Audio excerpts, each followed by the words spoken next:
Welcome to this new video about Forza Horizon 6. And today, I'm inviting you to head to the mountains because that's actually one of the unique features of this Forza Horizon. There's an area in the north of the map, the mountainous zone, also called the Alpine Zone by the developers, which is permanently covered in snow. And that's no matter what season it is in the game, meaning that even now, we're in spring in the game and there's still snow. And that's a revolution for the Forza series because, let me remind you, up until Forza Horizon 3 there was never any snow in Forza Horizon. With Horizon 3, we had snow but only in a DLC. In Horizon 4, we only had snow during winter. And in Horizon 5, there was almost no snow except maybe at the top of one of the volcanoes. And it was so tiny that a lot of players don't even know about it. So now we have a large snowy area that I suggest we go visit today, just to see what it looks like, but also to see how driving is in the snow. Will we skid more? Will we slide more? Or not? We'll find out together. So we're going to visit this area. And for that, we're going to take a whole route that will lead us there. I didn't pick this route by chance. We're starting from one of the farthest points from the mountains, so we can use the GPS to see how many kilometers separate us, giving us a sense of the map's size and how big it actually is. But also because, secondly, it will allow me to visit and show you gameplay of an entire area we've never explored before, which looks very winding with lots of roads for mountain pass runs and drifting, and a lot of verticality as well. There's a highway, a stadium, and small villages. I think we'll see many new landscapes compared to what we've seen in the game so far. And on top of that, the place I chose as a starting point has a pretty exceptional view because, well, we're going to start from an area that's more or less coastal, with beaches and water. And so far I haven't really had the chance to show you that in the game.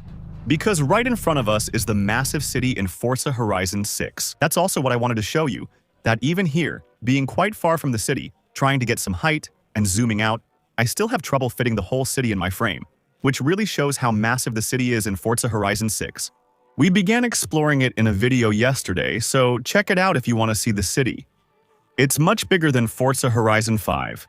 And also, way off in the distance, what you see there, let's say roughly in the center of the frame, is the mountainous area. That's the area where I'd like us to finish this video. And when you see how far away it is, when you see that there's the city in between, and then the mountains behind that, you really realize that the size of the Forza Horizon 6 map is truly much bigger than all the other Forza Horizon games. So, we're going to go check that out. There might be more driving than in the two videos I made before about the game, which were purely discovery videos, because this time, I think we're going to cover a lot of miles. My goal isn't to overwhelm you with a 1-hour Forza Horizon 6 video, but I'll try to show you as many points of interest as possible, as many cool places as I can, and also as many changes in scenery as possible. So now I'm going to set my GPS marker on the mountain. It doesn't take us on the route I want, but I think the GPS will adjust for that. Just for your information, how many kilometers do we have to cover here? 32 kilometers, guys. 32 kilometers, and then we stop. You need to realize the GPS is taking us the shortest route. If we take the route on the left, which is the one I want to take, I think we're at more than 50 kilometers, or at least 45 given the detour we have here. And if we had gone all the way to the right by the Legend of Iceland, I think, it's the same. I think we would have maybe 40, 45, maybe 50 kilometers, and that's huge. I found another cool spot nearby that gives us an even better view of the city's size with the mountain behind it. It's really cool, the view is beautiful, with the little fishing boat in the middle, the little hot air balloons in the distance, and I think sometimes there's also a helicopter that flies by in the sky. It's turning into a beautiful landscape. I always appreciate this in Forza Horizon 6, which isn't surprising if you're familiar with Forza Horizon. It's that any place on the map, even far from civilization, even if it's not shown on the minimap, there's still a very, very good level of detail. With decorations, with, let's say, a lived-in feel. Like if there were construction works, for example, there's decoration. Everything is detailed, and that's something Forza Horizon has always been extremely good at. But anyway, we're still going to tackle the route I wanted to take, but first I wanted to clarify something, because earlier we were talking about kilometers. We were talking about the size of the map and everything that goes with it.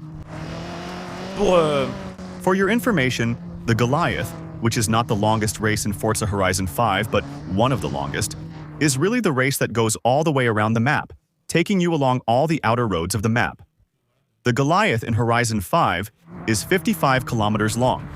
That's a lot, but in my opinion, the Goliath in Horizon 6 is going to be much bigger than that. And I wouldn't be surprised if the Goliath in Forza Horizon 6 is over 80 kilometers, given the distances I mentioned earlier. probably 40 to 45 kilometers for the outer west edge, and the same for the outer east edge. So you can expect a map that's overall much bigger than the one in Horizon 5.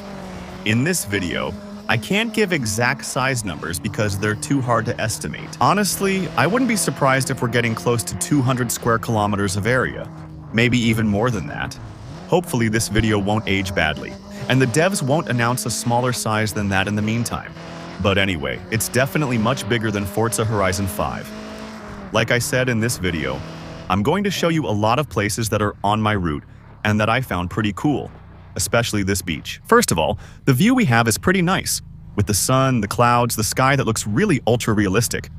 But it's the same for the water, and actually for the rest of the beach too. It's beautiful, and in my opinion, it's not the only beach in the game, because this beach seems pretty wild to me, with the little piles of driftwood. And especially because there aren't really any tourist amenities. There are no lounge chairs, no umbrellas. For example, even though we've seen in the game's promo, in the screenshots made by the developers, beaches where, precisely, the tourist aspect was a bit more developed. So, in my opinion, there are several beaches on the map, and this one is a bit like in Forza Horizon 5. The Wild Beach, and in my opinion, on the other side, maybe more on the east coast, there will be a beach that's a bit more touristy. But that's not the only thing I wanted to show you in this area, because I discovered while passing by a whole complex that's pretty cool. A space complex, but that's not the only thing I'm going to show you here. Maybe I'll actually start with the aerospace complex. There's a whole complex like that which is pretty colossal, where there are launch vehicles, where we might have gone through. Because I haven't visited it yet, what seems to be tunnels that go under the complex, that's actually pretty cool. That's the kind of thing we haven't really seen much of until now. In Forza, there are a few tunnels sometimes, that's true, but there aren't as many road levels as in this Forza Horizon 6. And we have a whole space complex with launch vehicles and right next to it, and I'm gonna go there to show you. We have, in my opinion, what will be later. A drag strip, more or less reserved for drag meets. That's the drag mode in Forza. Horizon 6 lets you start drag races instantly, no loading required. That means you'll just have to show up at the starting area of the drag strip, there will be starting lights that will come on, and you'll be able to start drag racing directly, without needing to do matchmaking, without any loading time. And the drag strip lights will be synchronized for all players, so you can just start a quick drag race like that, just waiting for the light to turn green, and then flooring it afterwards. So in my opinion, this will be a track for drag meets, but maybe also for the official drag events in the game, which I haven't unlocked yet, since for now I'm still at the beginning of Forza 6. I think there's a good drag strip waiting for us there. And now, we're about to reach an area that I'm really excited to show you. So, it's been going uphill for a while now, and the verticality on this map is much more noticeable than in Forza Horizon 5, that's for sure. We'll mostly hit some TUD-style, really winding roads. Oh, cool, a new car. Ah, the little 2023 Integra. Well, maybe we'll use it for the rest of this video, because this car is one of the new cars in Forza Horizon 6 Damn. It's 72,000 guys, I just emptied my bank account. So we're going to get our little Integra, which we'll use to maybe go to the mountains. We'll see about that. Which still has a pretty nice look. Well, here it's completely tuned. If you don't know this car, just know that it's been radically transformed compared to the original model. With its little 4-cylinder engine, but actually, I think we're about to reach a drift zone. Oh yeah, that's exactly it. A little drift zone that we're going to try to complete. But I think we'll really focus on drifting in another video to show you the car's reactions and the scoring system. Wow, it's beautiful. So first of all, visually, driving through the flower petals that rise up as we pass through them in the car, with the tire tracks left behind on the asphalt. And once again, we have a map that's not very vertical, you see what I mean? You can really see that the field ahead is clear. The road really has a pretty steep slope, and on top of that, it's winding. That means for touge, for drifting, for proper cornering builds, this is going to be insane. So I'm going to try to focus right now. Let's see if we can get a decent score in drifting with our Integra. We're going to try to get 3 stars right away, even though I don't think we had a very good start to the challenge. So I think we'll get 2 stars at most. And the drifting also seems to be pretty satisfying. So I'm telling you, we'll come back to drifting in detail in a dedicated video, because I know drifting is something really important for Forza Horizon 6 players. There are some people who almost only do drifting. So we'll test different cars, we'll test different builds, and different settings as well that can influence drift driving to see how it goes. Of course, you can also run this whole area in grip mode if you want. But here, honestly, I think it's going to be a drift paradise, and I think, well, we'll see. But I think it's going to be one of the main drift zones in Forza Horizon 6. Really, it's the kind of thing where you can get huge scores. One of the things I find really cool about this Forza Horizon 6 is that there are so many places where you have multiple possible routes, different heights between the tunnels. The aerial highways sometimes have several levels, plus the road in the middle, let's call it level 0. Well, what's cool, and in my opinion, what will make the map less boring than the one in Forza Horizon 5 first of all, is that it's much bigger, in my opinion. But it's also the fact that even if we have to go through the same biomes, the same general regions, there will often be several routes available to reach the same place, in my opinion. And that's really, really cool. That will really limit the feeling of déjà vu. Look at this poor thing. It's magnificent, because that's what it is too. Forza Horizon 6, well, Forza Horizon in general, is about racing, tuning cars, taking part in activities, drag, drift, whatever you want. But it's also about cruising, discovering environments, taking your time, going to take photos, just discovering new roads. Something that had disappeared a bit with Forza Horizon 5, which I think had a map that was less exciting than the other Forza Horizon games. I think that with Horizon 6, we're going to get back to that cruising aspect, where you take your time to explore just for the beauty of the scenery or the quality of the roads, not just to unlock achievements or farm money. On one hand, we have this beautiful lake, Mount Fuji in the background, which is incredible, the mountain. And then behind us, a bunch of small villages, some traditional little houses. We're right next to the area I just showed you, and we're about to reach a stadium on the map. I think I've already seen 2 stadiums in Forza Horizon 6, but I don't want to say anything incorrect. The other one is in Tokyo, and I think it's a bit smaller because here we have quite a big stadium. So I'm not really sure what we'll be able to do there. I think it'll be a bit like the stadium in Forza Horizon 5. But this one looks bigger though.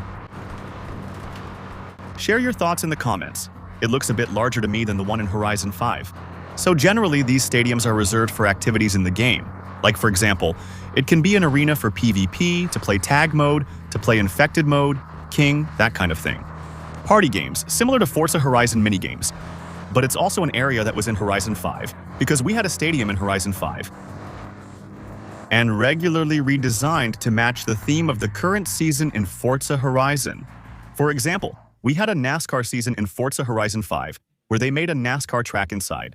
We had a drift season where it was turned into a drift arena. That area was really redesigned a lot in Forza Horizon 5, and I think it will be the same in Forza Horizon 6. What's cool is there are several parking lots nearby that will be great spots to meet up, hold car meets, and start multiplayer activities. And once again, and this was really something I saw a lot in this video, and I didn't make cuts every time, because it would have been cuts all the time. But what's cool is that there are still a lot of little places outside of Tokyo, where there are houses with urban areas and small towns, with shopping areas, with industrial zones. Oh, the Shinkansen, the bullet train, passing by. So cool. Yeah, with actually quite a lot of houses, a lot of life, all over the map and not just concentrated in Tokyo. And that's great. I'm going to take advantage of being near the highway to drive on it, reassuring players who've mostly seen winding roads so far in this video. Once again, that's normal. It's Japan. But of course, for the fans of high speeds, the speed lovers, those who swear by German cars, and I'm one of them. There will also, of course, be a large highway network. Clearly, in Forza Horizon 6, there are a lot of highways, because all these double roads you see here are highways. They picked a very different map design from Horizon 5, where the highway runs through the center and serves the entire map. Here, it's actually a ring road. Honestly, it's like in Horizon 1. That's one of the things they brought back from Horizon 1 with a ring highway. And I think it's the best idea, because it makes the center of the map more interesting to explore, and at the same time you get a bigger highway, which lets you hit some crazy speed records. You don't realize how big the map is just by looking at the minimap. You can see little villages all along the road, with shops and houses. I believe we'll likely have houses in those areas as well. In the game, we'll be able to have at least 8 houses that we can buy. Oh, well, I think that's one of the villages that was actually shown in the promo videos. I think it's the photos, where you see those inflatable flying fish. The fish balloons. It must come from that area. And it kind of has that, what was it called in Forza Horizon 3? Byron Bay vibe. There's a bit of a Byron Bay vibe in that area. Like, it's a small secondary town that also has a bit of an RP feel to it. It's hard to explain that RP aspect, because honestly, RP depends on how you play. But this kind of place makes you want to roleplay and makes you want to take your time. Alright guys, I think we found our first official track. Damn, it's a small drift track, a drift course. And apparently, there are a lot of them on the map. Because this one isn't the same as the one we saw, for example, in the different screenshots from the developers. There are clearly several of them, though I don't know the exact number mentioned. So here it's the same, a little drift course, on which there will probably be challenges, events, maybe even drift zones that we can unlock later. But the funny little thing is that this drift circuit, it's miniature, but it's shaped like the Tsukuba circuit, which is a real car circuit that exists in Japan. Like, it's literally the same shape, just smaller. I find it pretty funny because there are quite a few circuits in the open world of Forza Horizon 6, at least 3, that are modeled after famous circuits. Because, for example, there's another one that's modeled after the Ibisu circuit. My dream would have been to find little nods to the Suzuka circuit. I haven't seen any yet, but I shouldn't lose hope. Maybe someday. This is clearly Tsukuba, recognizable to anyone who's played Gran Turismo or old Forza Motorsport games. It's Tsukuba, just a bit smaller, it's pretty funny. But yeah, drift tracks. I think we're going to have what we need between the drift zones and official circuits like this, where there will definitely be drift events too. I think it's still going to be a drift paradise for some people. Here we are, we're getting onto the mountain road. You can feel we're starting to get closer, not so much visually as in the way we're driving, to our final goal, which is to reach the top and see a bit of snow with our own eyes. So I don't really know what the snow will be like at the very top of the mountains we're going to drive through, because the devs explained that the amount of snow on the roads, including in the mountain area, changes as the seasons go by. That means that in winter, there will be snow on a larger part of the map. But, wow. But for example, in the cities, in Tokyo, the roads will be completely cleared of snow, fully salted so that we can drive almost normally. And the higher we go into the mountains, the more we head towards small towns or more remote roads. The less the roads will be cleared of snow. And in the mountains, the roads are supposed to be icy, except that that's what winter is like. I don't know how it's going to be in the spring. Maybe we'll have a little less snow than I thought. It's true that I'd like to drive in the snow, but I don't know how it's going to turn out. Right now, we're really just discovering this season. I'm still taking a short detour through the area I wanted to show you while climbing. Here too, I think you'll recognize it. Maybe for those who have followed my previous videos on Forza Horizon 6, or those who have watched the videos I made about the game's marketing. In the game, we're going to pass by one of the mountain cabins. I don't really know how to say it. Just a mountain cabin. We saw it completely covered in snow in some of the game's promo photos, and now it looks like it's been well cleared of snow. So it's pretty much like I was saying there. There are going to be big differences between the seasons, whether it's snow, rain, or anything else. And that's cool because the contrast between the seasons had kind of disappeared, once again, with Forza Horizon 5. When you think about it, actually, Forza Horizon 5 looking back, even though in terms of added cars they did really well, even in terms of game modes they did really well. Also, there are a lot of things available, and they really tried out a lot of things that, in the end, let's say, serve as a foundation for Forza. Horizon 5 added many features but also removed quite a few, which is worth considering for Horizon 6. And actually, the concept of changing seasons is something that disappeared, completely, with Horizon 5. Do you see this chalet here, for example? I'll add some pictures while editing this video if I remember. There's actually a well-known photo from the game, a POV, where it's completely covered in snow, and the roads around it are also completely covered in snow. So that, there's very little snow. I think that actually, on the mountain we're heading to, maybe at the very top, we'll get a bit of snow-covered road. But the more I go through this video, the more I realize that it's going to be pretty light snow, really. Even if, visually, I think the atmosphere will still be there. We're going to go check that out, because in my opinion, it's the same. There's an area that's usually completely frozen for the rest of the year. And I'd really like to go over to that area, if only just to see the changes we're experiencing with the snow. And the changes we're experiencing with the snow, that's actually been one of the things the developers have spent a lot of time thinking about it. Because snow is both a positive thing for those who find it beautiful and love it, but it's also a negative thing for those who don't like driving in the snow and think it's too difficult.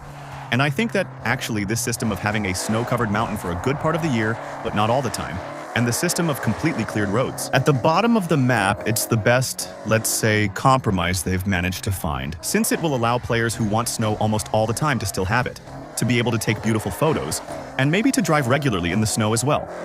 And on the other hand, those who don't like it just have to stay lower on the map and there's no problem. So here, you can see, it's really starting to get snowy. And I think up there, we're going to have snow everywhere. We're going to go check it out. And I see there are little drift zones, little points of interest scattered all around. Damn, it's really pretty incredible. For now, maybe it's still the wow factor. It's possible. But the world artists, the ones who made the map for Forza Horizon 6, I think we can generally congratulate them for their work. At the same time, here we have a completely different area from what we just left. But at the same time, there's a kind of coherence, which means we still have good transitions. You see what I mean? We don't switch from one biome to another in just 2 roads. But 3 roads later, it feels like we're in a completely different environment. And that's pretty crazy. There's going to be snow. I don't even know if we'll be able to drive in it with our car. Because actually, I see that for now, it's okay. There's snow on the sides. It's beautiful, but it's not a problem for driving. I saw something on the way, guys. Not sure if it was a road or a ski slope. And I really feel like driving in there might be a bit more complicated. Oh, wow. Okay, all right. So if the road is like this from here on out, it's going to be complicated for us. We'll do our best to climb as high as possible. It's high, huh? It's high up. I'd love to go all the way to the top and show you. I think we'll end up with the opposite view from the start of the video, so we'll see the whole map as we go down. Wow, those are the ski slopes, guys. Those are the ski slopes, but theoretically we can ride on them. Well, I do mean theoretically. Right now, I don't think we have the right vehicle for this situation. I feel the car losing grip, even though I'm not accelerating hard. I don't think we're going to make it all the way to the top. We'll give it a try, huh? And I'm not promising anything. Beautiful. Once again, it's the little details in the snow. The little ski tracks. The snow groomer, too. Because you know, those little lines you see on the right side are from the snow groomer. That thing that flattens the snow. Oh, wow. Oh, the fir trees. I just want to run into them to make the snow fall. Will it work? It's satisfying. However, what's less satisfying here is this. Here, it's still going to be complicated. It's wild to think it's crazy to think it's sunny at the bottom of the map. It must be 30 degrees. Because we have beaches. And we go 30, 40, 50 kilometers. And we arrive in completely mountainous areas. Completely snow-covered. And by the way, are we really at the highest point here? I think the highest point will be up there, in my opinion. We'll see. We'll try to reach it, but I'm not sure we'll make it. We might switch cars anyway, guys. I might switch cars for the thumbnail. But we're going to take the GMC 4x4, which I think is better suited for this kind of area, since it has 4-wheel drive and big tires. It might be a bit easier. I really do mean maybe. That's it. It's a whole different story. It's a whole different story. But still, it's slippery anyway. It's still quite slippery compared to driving on asphalt, which we'd been able to test before. They're still 2 very different worlds. Honestly, I can't wait for some races. Right now, we're just taking it easy and exploring. But imagine this when we have to race against some really tough AI opponents. We'll need to get the right cars with the right setups to perform well. And I think that's going to be pretty wild too. So maybe this isn't the highest point on the map. In the end, I think the highest point is over there. Yeah, that works. I think that's where we were before. And I'd really like to reach one of those points to take a nice little photo for you. But I think, in the end, the highest point is where we passed earlier. So I'd like to find a spot with a clear opening to see if we can actually see Tokyo from above. But that might be hard to judge because, on top of that, the sun is starting to set. Now, we're going to be in the thick of it, but for now, we're still in the beautiful sea. Here you can feel it. Even a 4x4 with big tires isn't having an easy time. So, let's switch to photo mode. To get the sun in the shot, that's it. So, where is Tokyo? Tokyo. Oh, we can see it. So, wait, can I zoom in? It's far. The zoom is very powerful. It's far. We did all that, starting from the road over there. Probably the one in the middle of my earlier. We were across from it, I think. We did all that. All that effort just to end up there. That's huge, guys. Look at the size, the distance between us, seriously. Well, honestly, what more can I say? You can already tell Horizon 6 will be something special, even without saying anything. Ah, the little chairlifts too. But wait, I think we can go even higher on the side. We'll check it out, but otherwise this will be the end of the video. Also, don't forget to leave a like. It's always appreciated. Of course, don't hesitate to subscribe for the upcoming videos, because we're going to continue this exploration of Forza Horizon 6. And then, of course, don't hesitate as well. Acheter le jeu via mon lien Instant Gaming. From this video, let me remind you that it can allow you to pay up to 33% less, and that it supports my channel, Talk to Me Kaju. Donc si vous voulez donner un coup de pouce et faire de l'économie, c'est le meilleur moyen. Puis je rappelle que j'ai un Twitch, vous pouvez venir me follow. Upcoming live streams. For now, I'm not allowed to do any strong action from the start. It's really slippery here. For me, it's slippery. Compliqué. But actually, for now, live streams on Horizon 6 are forbidden, so I won't be able to do any. But obviously, starting in May, when we can start doing them, amazing. Oh, this area here with a Rimac prepared for snow, it's going to be wild. As soon as we're allowed to do live streams on Horizon 6, I'll do them. Please follow me and use your Prime sub on my Twitch channel if you enjoy my content. It really means a lot. Alright, well, let's stop here. I think we're probably at the highest point in the game. It's quite high. Not as high as Mount Fuji, but still impressive. So yeah, see you tomorrow. For the next video on Forza Horizon 6, we'll continue our exploration. I'm not really sure in what order the videos will be released. It's possible they won't come out in the order I recorded them. So, tomorrow, I guess, let's just say, see you tomorrow. But I don't know what kind of video it'll be yet. Thanks for watching. Bye.